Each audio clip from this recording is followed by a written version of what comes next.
Hi, guys and girls. Welcome to Made Visible with me, Ankur. In today's episode, we're going to see, did Steven Spielberg just do something crazy again? Another theory from another scientist about the missing General Mccasland. Your DNA tests and Pokemon Go have something in common. And if you zoom in just close enough right now, you might even have the answer. What UFO contact actually does to your life, to your reality.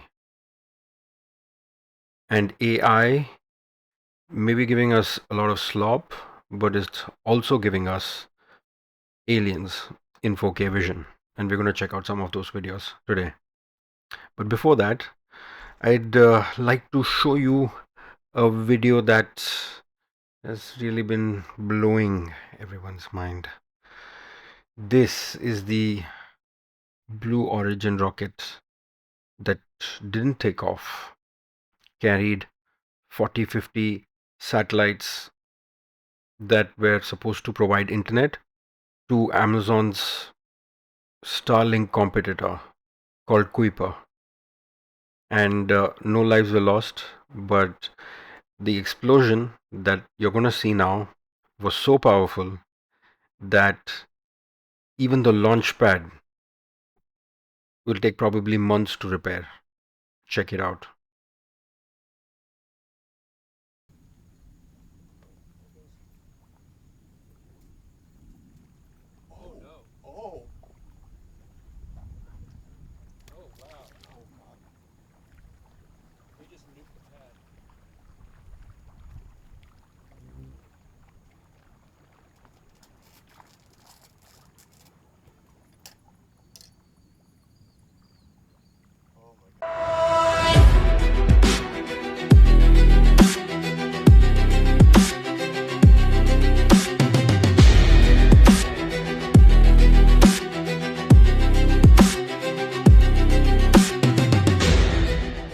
Welcome back, guys.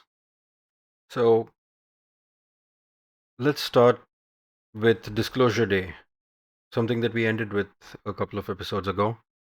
We're not going to see the full trailer, but we are going to see a bit, in an interesting bit that you would not have otherwise seen. And I don't know why not many people are talking about it right now. But let's see it first, and then we'll come into it. I can see them.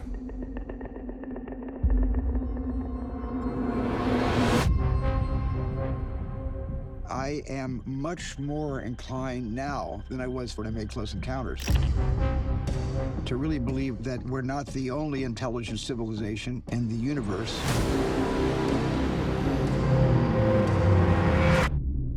What did you steal? Secrets. People have a right to know the truth. This is a story about us, all of us, Good morning, Kansas City. up against the most extraordinary event in human history. What's happening to me? I'm frightened. I'm frightened out of my wits. You don't need to be. You have someone else. Daniel Kellner, Who is this? do not go back to the house. They found you. I don't know who you are, but they're gonna kill you. The human race cannot accept what we know. We need to stop it any way we can. What am I doing? What am I doing? What am I doing? What am I doing? This 79-year cover-up of the truth has to end. We're interrupting our coverage. When Disclosure Day actually happens, we're going to have to accept we haven't been alone since the beginning of time.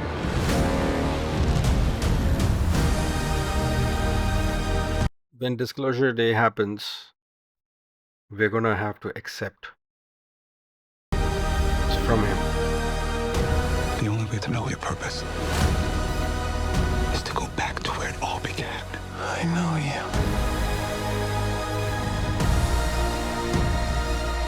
I know you do. What happened to us? used to say to myself, wouldn't it be wonderful if all of this turned out to be true? Okay, I didn't realize this was towards the end of the trailer, but this is the line, guys. Listen to what he has to say right now. I used to say to myself, wouldn't it be wonderful if all of this turned out to be true? I'm now thinking, wouldn't it be wonderful for people to know all of this is true? bombshell moment? You already get goosebumps looking at this trailer. And Hollywood does its part editing and, adding the sound perfectly. But having one of the biggest directors in the world come out and just say that wouldn't it be wonderful? Like, he starts it that way. And there is another weird alien recording of a craft, if you see there, exactly when he says this. So, People to know it be look at that. out to be true. I used to say to myself, wouldn't it be wonderful if all of this turned out to be true? Wouldn't it be wonderful if all of this turned out to be true? So poetic. And this UFO sighting. I'm gonna assume this is real. At some point, this will turn out to be real. I'm now thinking, wouldn't it be wonderful for people to know? So he's coming out and he's saying this, that I'm now thinking, wouldn't it be wonderful for people to know that all of this is true? Let him just say it again. All of this is true. And his tone isn't as wondrous as it was just a sentence before. If you hear what he says, the conviction with he says it, his voice actually goes deeper when he says, of this is true, of this is true. And you can watch this trailer, I mean, you can just look for it and you'll find it. It's not really. All of this is true. All of this is true. Not all of this is true. It's all of this is true.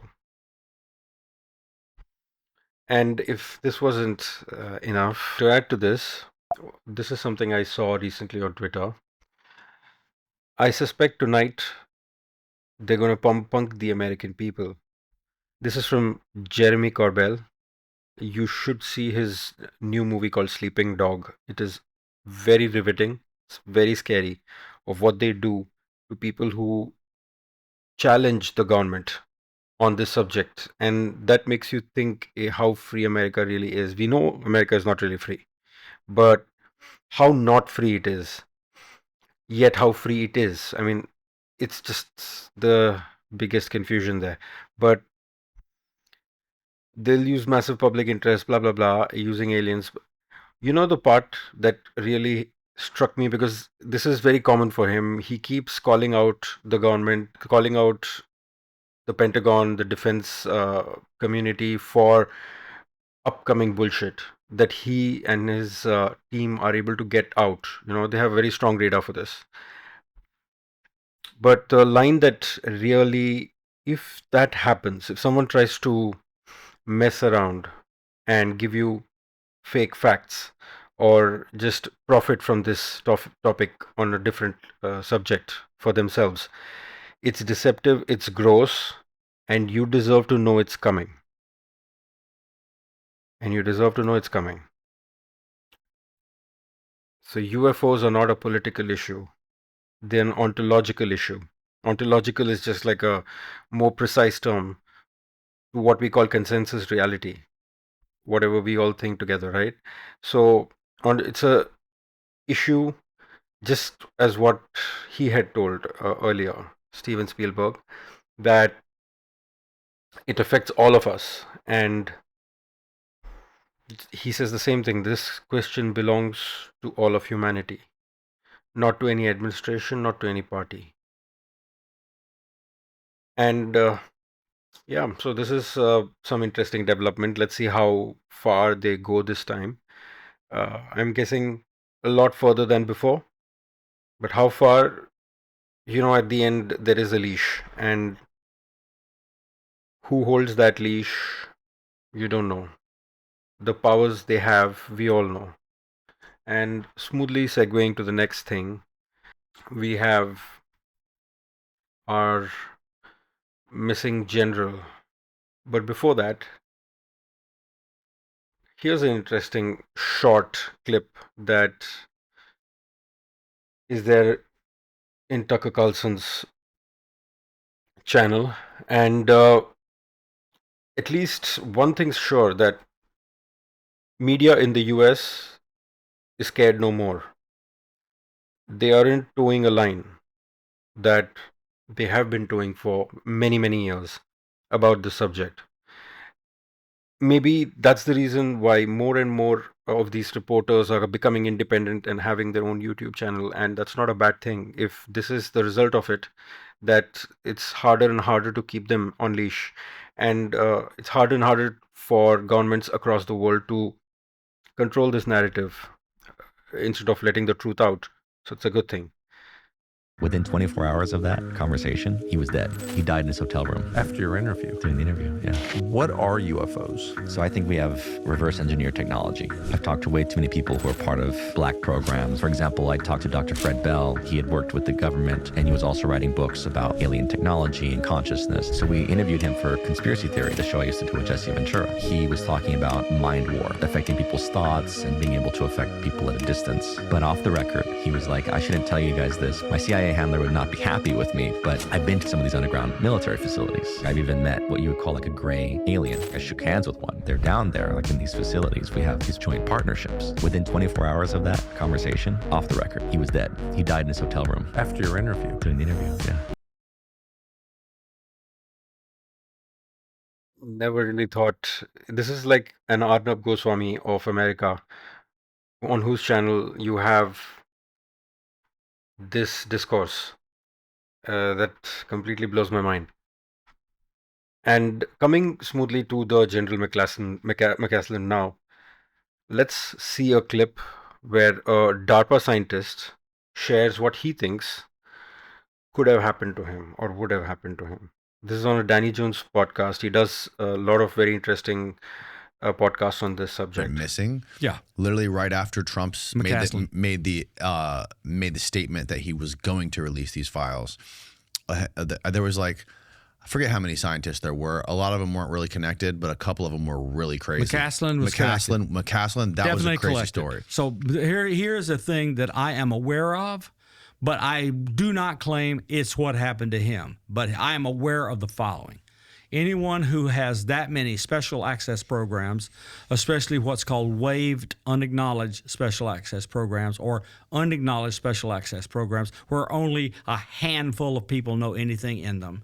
The president does not need to be told. Right. Only a handful of two or three people in Congress out of the gang of 8 can be told, and that's This is becoming a major point of issue inside of the current investigation that the Congress is doing. All the Congress people are getting pissed off because each time they go into any of these facilities, they're given these legal documentations and they're told that this is a part of a WUSAP or a OSAP, right? So acknowledged special access program and unacknowledged, and these things are so separated out into the desert from any kind of oversight or government that anyone inside of that facility can shoot someone else dead, and there really will not be any trail or trial. Like, that's how deep this is. enough. Okay. You sign a non-disclosure agreement that you literally cannot believe, because I have done it. I have signed these non-disclosure agreements on WUSAP programs. They contain, if you do not follow these rules, you hereby waive every constitutional right you have, and in the end, we are allowed to take any sanction we wish. Any sanction. Delete you off the face of the earth. Gone. Until in this case, I believe that he had a specific thing that was going on. With all these secrets in his head, he began showing signs of dementia. And so he would be one that would be picked up and taken away and taken care of in a private, secret facility. That is my belief, knowing what I know. And the way he disappeared, no camera got it. He brought left all the stuff. He brought a gun with him. Yeah, it's just. How does this guy not have a Ring doorbell? Yeah, so this is one theory. This guy is a DARPA scientist, and he has a lot of business coming from the government in his new startup. Of course, he's doing noble work, but I don't fully believe what he has to say. I don't think that General Mccasland's dementia was the reason that he disappeared. It's definitely not that. Because, yes, people were saying that he had, there was a brief moment where even the police that was investigating this accepted that they have kept that as one of the possibilities, but they quickly retracted that. And him just doubling down on that fact shows his bias towards the intelligentsia of the state instead of the disclosure movement. So I guess his company in itself, Skies 360 or something like that, they do satellite viewing of UAP. I think that's just a front now for something else more. Anyway, so this is another theory, and this is already maybe heard of by the people investigating his disappearance. But someone who's as sharp as him, as the policeman put it, investigating his case, the smartest in this room, if he was here. He said that in a press conference, that he would be the smartest person in this room if he was here right now. And not smartest, I think he said sharpest person in this room if he was here. And someone who's going to get picked up for getting, his existence wiped out, is not going to leave his phone behind, take his gun, like so carefully planned out to not be tracked and to just disappear. Right? So, yeah, I don't believe him, really, and neither should you. Now, moving on. Our next video is about Dr. Diana Walsh Pasulka. She's a writer. She's been taken to, but she has credit. She has credit, and very much the type of credit that checks out. Not something that's just built up, but rather something that's been proven over and over again. And her understanding of this subject and the information that she has shed light on over her career has been pretty substantial. And in this podcast, this is the part where she's explaining what a UFO encounter does to you. This is just one perspective. We will definitely be exploring multiple different perspectives over the next episodes as I come across them. But this one for now might be worth checking out. I think the way that I wanted to kind of close is to like how do we implicate the listener in some sort of way. And like what I mean by that is like from the stories that you've collected, like what's the most striking way you've seen someone's life change after an encounter, like how they see their purpose, their relationships, or potentially even death differently? Okay, so I won't name names, right? But I have seen a person who is a professional and experienced what they didn't know what it was actually. And then through talking to people like me, Gary, Jacques, people like that, Leslie Kane, understood that what they experienced was what we study, and then thought back into their life and recognized that this had been something that they have experienced their whole life. And in fact, even their grandparents had these experiences. And this shifted their life so much that they became convinced that they actually went back to their religion. So they had been, they had been born and raised in a specific religion. And then they, like a lot of people kind of like, that's how I was raised, but I don't believe that, but I'm a good person, and went along with their life. And then once something tangible happened to them, something that they could say, this is real, they then, it confirmed their religion for them. They were like, oh, this is actually what they were talking about. Now I see, I better change my life. So they literally changed their life. They became a better person. They got there's a saying in Christianity, get your life in order. They got their life in order. What, you have been doing this for like 13 years after studying this. How has this whole process impacted you and shaped you over the past 13 years? Yeah, so it's been a rocky kind of road because of everything that's happened. It's been really exhilarating too, though, because I did this not knowing that the government was going to, come out and disclose and, have these. Yeah, you can watch the whole podcast. It's called Mighty Pursuit. The name of the channel is Mighty Pursuit. But coming to what she was talking about, this is one aspect of the entire phenomenon, where if you experience it once, you would start believing in God more, you would start believing in your own religion more.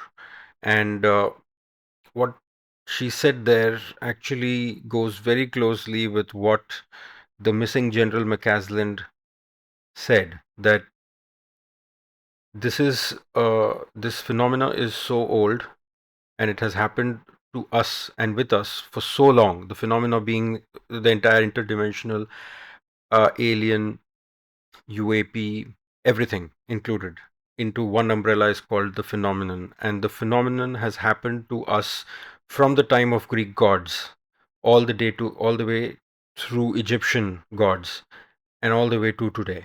It's continuous and it's happening.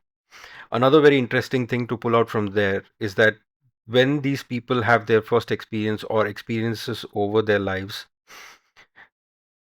one thing that this research has been able to find is that people who have experiences more than 2 or 3 times of getting abducted or having contact, their grandparents also have been known to have such experiences. Their parents have been known to have such experiences.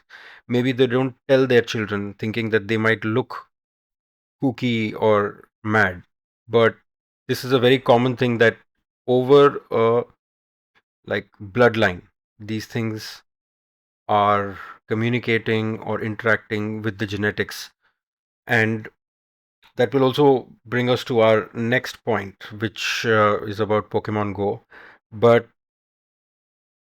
right now, the two really interesting takeaways is that a lot of it inside of religion, the stories and the myths, could just be alien. And someone who has had interactions with extraterrestrials instantly is able to link their own religion and all that it's talking about to this encounter and to whatever they saw and felt and experienced during their abduction encounter. So that means that the clues lie in religion. Yeah, that's one thing to take away from there. And the other thing to take away from there is that, from what she said, is that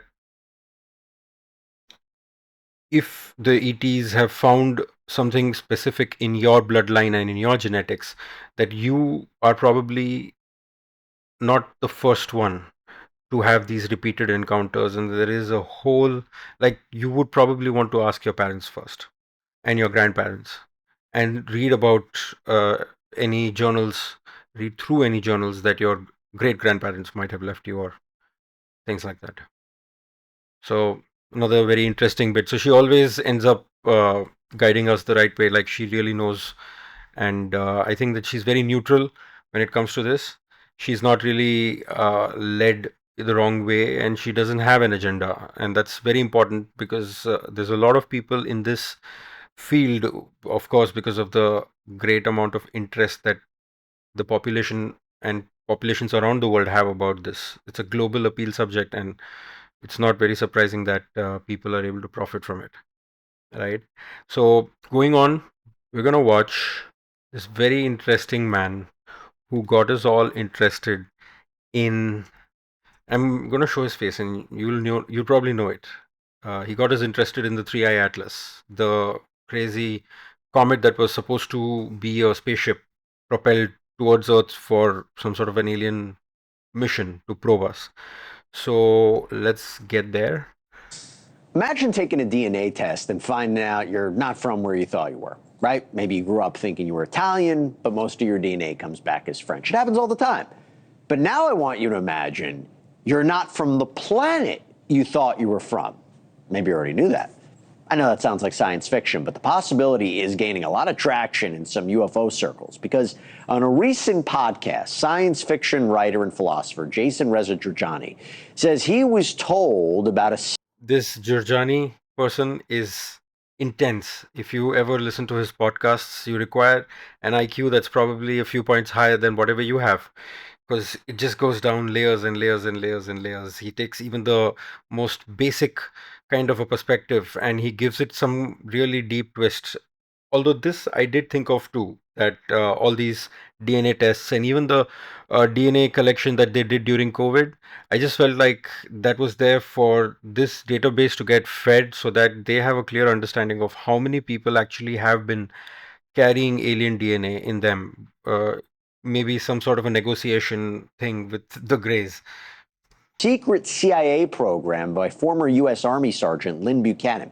And Buchanan seemingly claims that he's a psychic spy who worked for the government's remote viewing program during the Cold War and was approached by a group of aliens known as the Nordics who've been hiding out in plain sight, living quietly in small American towns. At least they're hiding out for now.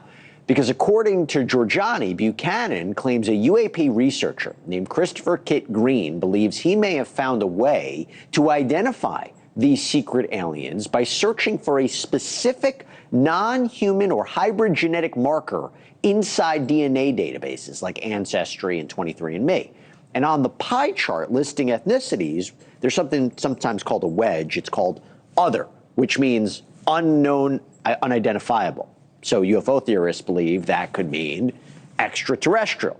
Now, to be clear, I get it. I know this all sounds unbelievable, right? And yes, extraordinary claims require extraordinary evidence, but as new UAP... This is really not an extraordinary claim at all. We recently found out, you can Google this, that Pokemon Go, all the data that Pokemon Go picked up, it was not just one bit of data, right? Because it's a augmented reality game where you would pick up your phone and point it at some place and you'd find a Pokemon that you could probably, I'm assuming, catch, right, with your whatever that ball is. And it was picking up so much information. It was not just your camera, it was picking up your gyroscope, it was picking up probably your mic, it was picking up magnetic field of that area, the cell reception, and guess what, it's currently getting used to train these tiny little robots that give deliveries. It's getting trained at I don't know what other places, which the US government is never going to tell us about. But the crazy part is that they used a game, made it popular worldwide, got into places, probably dropped Pokemons at places where they really didn't have any access or resources, and got people like little messenger monkeys to go there and get those bits of data and give it to them, hand it over to them. For what? For one bit of pixel that goes inside your Pokemon ball, and you get a collection there. And then they shut that game. Obviously, they shut that game. I mean, some sensible person realized that going forward, this could just be a big, big lawsuit, right? And if they can do that with just something as simple as getting access into places that they don't have access into, don't you think that this data, any data, DNA data that you're giving to the government, is some way or another getting used to try to create a genome entirely? They're not going to clone you. Trust me, we're not that valuable to them. But they are definitely looking at something things, some sorts of mutations, maybe genetic research, maybe very obscure, unethical research. I don't know, but this bit I totally believe, because in the 50s and the 60s, it is a very known fact that CIA was tracking certain bloodlines up in the northern part of America, north eastern part of America, and they were tracking these families over generations as very basic, harmless doctor visits and health checkups and things like that. And they were really tracing what's happening with them and what kind of contacts they were having, what kind of life they were living, and if there was anything that was out of the ordinary with this particular bloodline. So I totally believe the government doing this as a mass exercise to try and find out if there how much of it is, because there is also another clip of Matt Gates where he is saying that openly saying that in a press conference very recently that there are alien human hybridization programs where these people are taking human DNA, taking alien DNA, putting it together and trying to see what comes out. And I'm guessing you really don't get it right in the first try. So whatever the right is, right? Whatever right is, they're not getting it right in the first try. So you're obviously trying it over and over again and having some weird results from it that we don't see. And I hope we don't get to see ever. But this could just be that. And there is a theory where people are saying that these hybrid aliens who are considered to be on their fifth or sixth generation of hybrids, which means that there have been like failed experiments or lesser than what ideal they would like experiment results for at least 4 generations. And we are sitting on the fifth generation, sixth generation now, who are as good as human. They meld into society, but they possess extra powers like being able to influence you, being able to influence an intelligence layer surrounding them, which means that they can control multiple people to operate in a certain way. So sometimes when you see weird things, you could just be at the center of it's one of these intelligences working in a slightly wider scale. So with all of this already available as either lore or information, and right now the lines getting pushed and getting blurred between what is tinfoil information and what is real sensible intelligent information, I think that this is quite real. This is happening. I'm pretty sure that whatever data they're able to get, whatever, it's just to understand how deep this infiltration has happened. And moving on to the final bit of video is these grainy footage bits that we come across, and we're always thinking, hey, why is it that if it's a UFO footage, it's always shot on a potato? Why is it that it's always grainy and it's always at 144p YouTube, ultra compressed, shaky, blurry? So you need to understand one thing for sure before we start is that UFOs and UAP, advanced UFOs, UAPs, all have the ability, in fact, the process with which they are able to fly and float in the air without any propulsion also causes a lot of electromagnetic disturbance. So you'll always find these alien abductions, especially that happen like over cars and things like that. Cars shut down, the engine stops working. It's like an EMP blast, and they start working again when the UAP like flies away. So this is a natural cause anyway. So that being said, they do also have ability to make us see what we want. I'll show you that clip some of the time, but there is a clip of Jeremy Corbell where he says that they can make you see anything that they want, right? So what is real anymore is also just out in the open at the moment. So coming back, let's see some of these clips, and you can see the channel yourself a little while later. And once you see one of the channels or subscribe to it, you will see how many of these are coming out, and you'll be kind of surprised pleasantly though. Yeah, let's get to it. You can ask the flowers. I sit for hours telling all the bluebirds, the bill and coo birds, pretty little baby. That's freaky. You can ask. Yeah, the last one was really freaky. But some of it is very precise. Some of the videos in his channel, The Surreal Room, are pretty precise on what they might actually have looked like. And some of it is just AI slop, with very bad prompts and things like that. But this is now slowly becoming a trend. I'm seeing more and more of these. I guess we'll continue to see that happen over and over again till maybe some real content is shared instead of a 4K upscaled one. I hope someone makes that mistake, and I hope we get to see it. I'm sure you hope too. Let's see another one. You can ask the flowers. I sit for hours telling all the bluebirds, the bill and coo birds, pretty little baby. I'm so in love with you. Yes, so this one is apparently ours. Ours meaning the human race. Maybe American more than human race, because as of right now, America is more interested in fulfilling its own objectives than the objectives of humanity in general. So I'm guessing this is an American made TR2B, if I'm not wrong. That's what it's called, TR2B. So here's another one. And the final one, and then I sign off, is this. Okay, I think that's about it. But you can check out this channel. It's called The Surreal Room. And of late, they've been posting some pretty, like, about 6, 7 of these, 8 videos of these are quite nice and pretty accurate for what they actually could be. This is me, this is my time. Pleasure, and see you again next time. Bye.